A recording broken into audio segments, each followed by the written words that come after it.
coach. But, was he a great coach because he had great players to coach at Oklahoma? What was the situation there? But, getting back to Rich Rod, I just felt that, Rich Rod's system and the things he did, particularly offensively, I just never felt like Arizona was going to get outcoached on the field. And but they didn't win all their games because they didn't always have the best players on. Often didn't have the best players on the field. Right. Usually didn't have the best players on the field. Right. Now you can get into the whole recruiting and whose fault is that and that type of thing. But look, if you can go. With all due respect to B.J. Denker, if you get yourself to a bowl game with B.J. Denker as your quarterback, you beat Oregon, the number 2 team in the country, with a future Heisman Trophy winner on that team, You're a hell of a coach. I don't care what anybody says. So you've been around a while. We've talked about this in your first days. Who's been the best football coach since you've been here? The best football coach at Arizona? Mm-hmm. Well, my memory only goes back to Larry, Bob Weber, just before Bob Weber, Tony Mason. Who? But, Larry Smith, I thought, brought it. And, I'm going to say, in terms of an X's and O's guy, I still have to think Rich Rod. But Larry was a better coach because he was a broader coach. He coached offense. Mm-hmm. He had good offenses.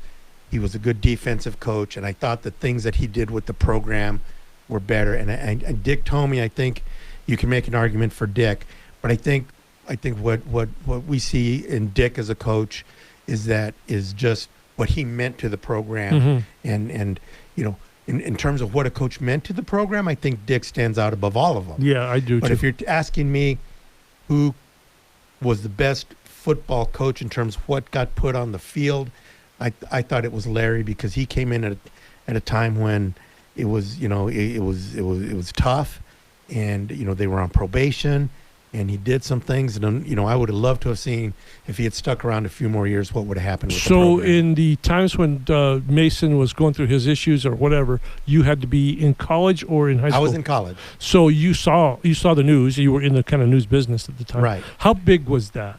It was compared a big to other things that go on? Well, it was a huge deal, and it was a huge deal in my family, and I'll tell you why. Because my brother Rick, has been a very prominent lawyer in Tucson for a lot of years. He was one of Tony Mason's defense attorneys in the criminal trial against him. A guy named Bill Healy was the lead attorney, and my brother Rick was was a supporting attorney.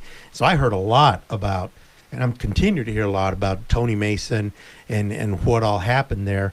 And it's kind of a lot like what's going on now, in that, Tony and those coaches, they got criminally prosecuted for doing something that was expected of them to run the program. Right, they were just doing what they were told to do. Was basically what their defense was, and in the end, they were acquitted of all the charges for that reason, and ultimately the U of A got put on probation for 2 years because of all the things that went on during that time. So who was telling them that?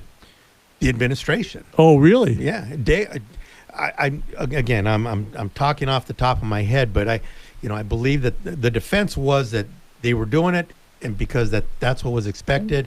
And I believe Dave Strack, who was the athletic director at that time, kind of testified to that in court. That basically said, they had a job to do, and this was kind of what they needed to do their job. It's funny because that was 1980-ish? No, 78, 79. Okay, so 43 years ago.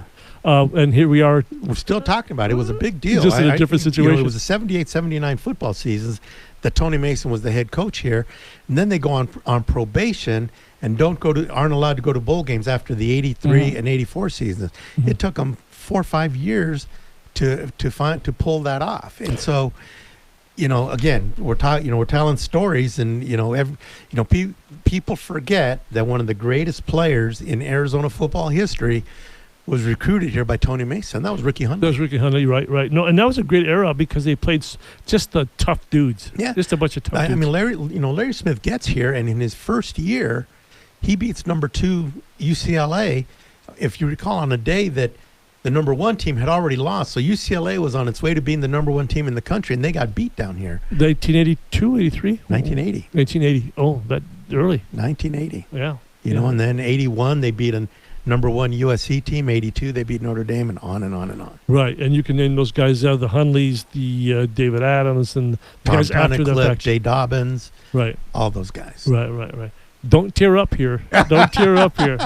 But this is what this show's about, kind of going back and talking about the gold. I love story time. You know, we'll do a little bit more of that, but you know, there's a lot of history here in this town, and I love talking about it. Yeah, a lot of people in this town don't know because there are a lot of newcomers to Tucson. Oh, sure, there are. Yeah. There hey, good show today. Thank you, Jay. All right. Thank you, Tom. We'll talk be back to you guys tomorrow. Yes, here on 1030 The Voice.